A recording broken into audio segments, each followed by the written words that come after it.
Hello, everybody. This is our group for the BA 250 New Business Advice presentation, where we interviewed Moto PGH. We interviewed Adam Bowser there. I'm Josh Hetzer. I am a senior accounting major minoring in entrepreneurship and innovation, and I am from the Beaver campus. Hi, my name is Devon Johnson.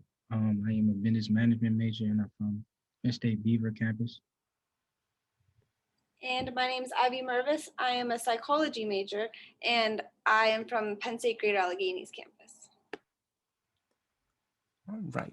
And a little bit about our business. Like I mentioned before, the owner is Adam Bowser. He is a full-time employee.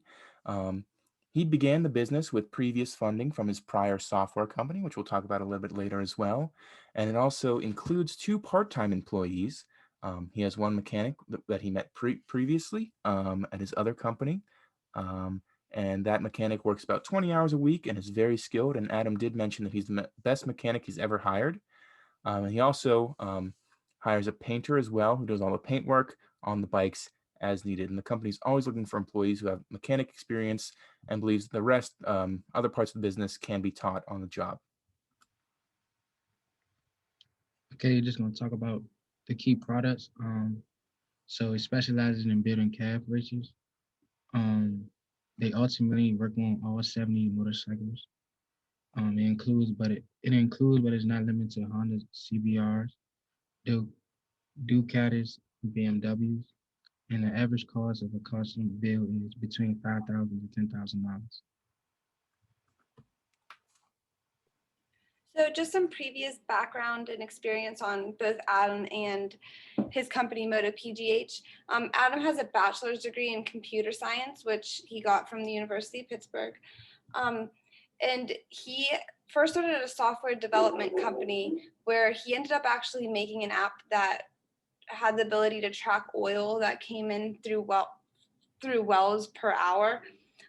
He ended up actually selling that company in 2013, and he used the funds that he got from selling that company to start Moto PGH. Yeah, and just a little bit more about his software company. I think at first he sold custom PCs and things like that, and eventually he moved away from retail because he thought that that industry was kind of dying out a little bit, and then he moved into software, and that's where he eventually did develop the app to track the barrels of oil coming from wells per hour. Some of their marketing strategies. Adam said that his biggest strategy was social media. It was the center of the company's advertising, and you can see that's their Instagram to the right. And I've looked at their Instagram quite a bit to see about maybe getting a bike myself. But um, like I said, specifically, Instagram has played a huge role in helping find target markets using hashtags and keywords. You can do data tracking and all kinds of stuff to see what their customers are interested in. And in addition to that, with marketing, they also have a website, and that displays the current and previous bikes that they've had for sale. Um, so it's most only sit for an average of 1 week, so they have a really good turnover rate on their bikes. Um, in addition, Adam discusses the appropriateness of pricing and the large role it plays in the business that he receives. Most of their bikes, like Devon said, they're between $5,000 and $10,000, so they're not super expensive for a bike. A lot of bikes are a lot more expensive than that, so they have really more of a budget bikes, and that's one of their marketing strategies as well. Is they sell cheap but good bikes that are old and vintage. And Adam talked about how critical it is for customer service in this business. Here's a quote that he said: "When you are dealing with 50-year-old motorcycles, customers are going to ask questions. I have had people who buy their first bike off of me, and they will hit me up once they get it and say, I have no idea how to ride it at all, especially a bike like this." He claims that it is very important to help out your customers as much as you can and make sure they know you are always there after the fact to answer any and all questions. So when we asked him about his chief competition, he actually said that there's not much of a competition because he seems to be in a niche market, and there's really only a handful of other builders in the United States. And it's really interesting because the builders that there are, they are more high-end builders, and they only seem to work on, he mentioned about like 5 bikes a year, and those bikes are sometimes 10 times the amount of money that Adam sells his bikes for, as they're upwards of $75,000. Like we mentioned before, Moto PGH specializes in low custom end builds, so this sets him apart from the other competition. And just to add in there that he believes that this craft can be taught. I think we touched on that too. Yes, we did. And some of the record keeping steps. So the company does use Quicken to track expenses and sales. So that's how they make their different financial statements, anything from their income statement, balance sheet. They also do bill tracking. So they use Excel to track bike years, VIN numbers, data sale. That's kind of more so how they track their balance sheet. That's how they track and also keep track of their inventory, which he said was a big problem for them. Is inventory tracking is something that they always need to keep up on because there's all kinds of parts that can go missing, and they got to make sure that they have an accurate portrayal of what's in their inventory. Um, Sales projections are made based on the previous year plus a 20% increase. So that's how he does sales projection. I think last year they sold around 80 or so bikes, and they did that 20% increase again and projected around 95. But right now, at least from when we talked, they were set to sell around, I think, over 120, and they had sold about 40 just in their first quarter. So they're doing very well. And he said that the pandemic's actually been helping them quite a bit. And Adam does claim to be comfortable doing his own bookkeeping. He was not trained formally, like we said. He had a computer science degree. He wasn't a business degree or finance or accounting. And he also did agree that self-financing can be very difficult, and it's definitely not the easiest thing for startups. He got pretty lucky in that he sold his app to that energy company, and he managed to use that funding to start up his Moto PGH. But a lot of other small companies and startups don't have that luxury of having past business experience and of having not only past business experience, but past very successful business experience where you can use the money that you used then, that you made then, to then create your new business. And he also said that their Moto PGH is now self-funded, so they don't need any extra funding from things like stocks or debt or anything like that, which is something that a lot of businesses definitely could use, and it definitely simplifies things for Moto PGH. So since the business has started, Adam discussed how his business has been pretty solid and steady, which has led to the success of his business. He also believed that the pandemic may help his riding motorcycles because it became a common and effective way to social distance, which is kind of interesting because you might have thought because of the pandemic, it won't be so much effective. He also talked about how he's thankful for the economy and said that his business would likely not have been successful and get in such a good economy.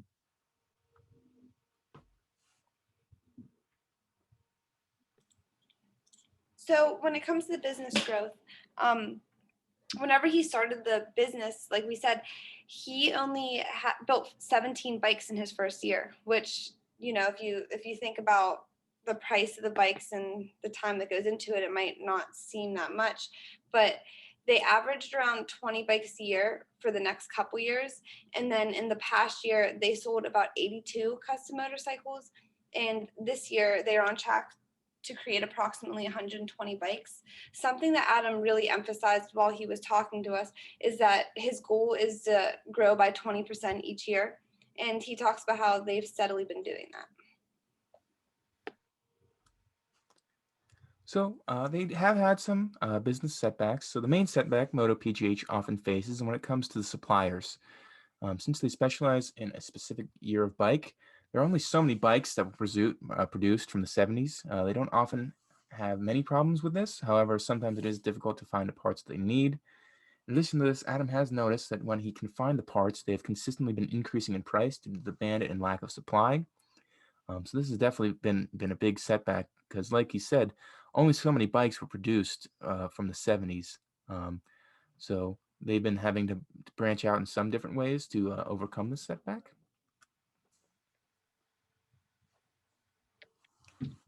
So also to me, he talked about how the future outlook of his business. He believed that in the next 3 to 5 years, he's going to have to pivot to a different type of bike gear or bike brand.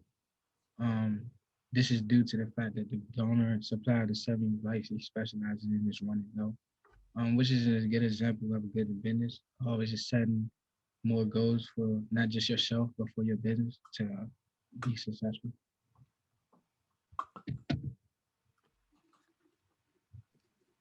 So now that we talked about all the background and the main parts that make up Adam's business, as we mentioned before, our whole project is actually based on recommendations to new businesses. So we have Adam's 3 main pieces of advice for an entrepreneur starting a new business. And these consist of making your business out of a hobby or something that you really enjoy, using what you know and who you know, um, like as in someone in the industry, and keeping it simple and doing your best not to complicate things. In the next slides, we're going to touch on each of these points more.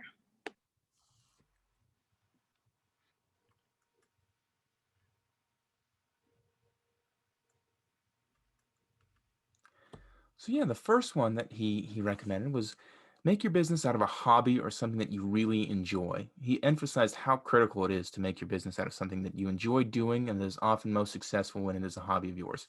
He said that he wouldn't be having a motorcycle business if he didn't like motorcycles. So that's one of his passions. And that's also when he started his first software company. He liked building gaming PCs, so he thought he'd make a business out of it. And it ended up being very successful. So if you are doing something that you really like doing, then it's not really much of a job at that point. If you like waking up every morning and liking what you're doing, that's something very important. And if you don't like that, then it's going to be even harder because you're not going after a paycheck whenever you start a business. You won't make a paycheck if you don't love what you're doing and you don't do well, because your business will go under if you don't. Um, and something that actually my boss told me that is kind of similar to this. He said that he wakes up every morning without an alarm clock, and that's kind of the attitude that you want to have. Is you want to wake up in the morning to go do what you want to do, because if you have that, then you'll be in even better shape than other businesses who are not as they're not as motivated as you are in a lot of ways. So this will make it feel less like an obligation, and it will motivate you to want to work.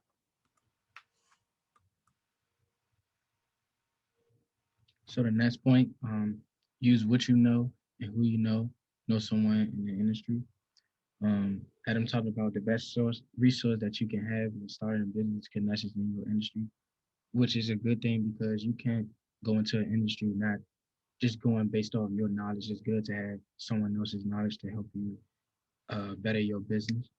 So it's good to always know someone in the industry to always help you out, so you won't just be going in not only as a beginner, but you'll have someone else that's been there for a while to let you know the ropes and let you know how things work around in the industry.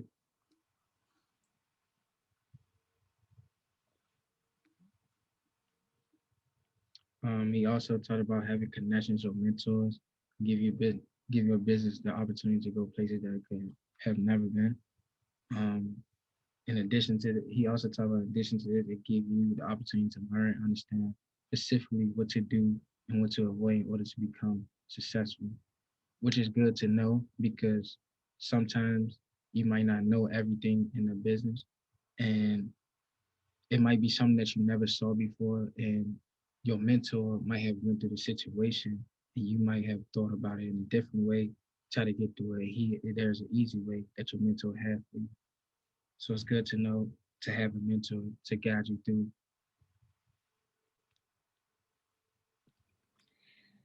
The last point that he had is to keep it simple and to do your best not to overcomplicate things. He really emphasizes throughout that this is basically what his business is built upon. And the more you complicate your business plan and strategy, the more complicated it's going to be to become successful. And I think that that's a great way to, especially when you're starting a business for an entrepreneur, the best thing that you can tell them is to keep it simple. So if you follow those rules, you can definitely start your own business as well. So thank you all for listening, and Thank you. Thank you.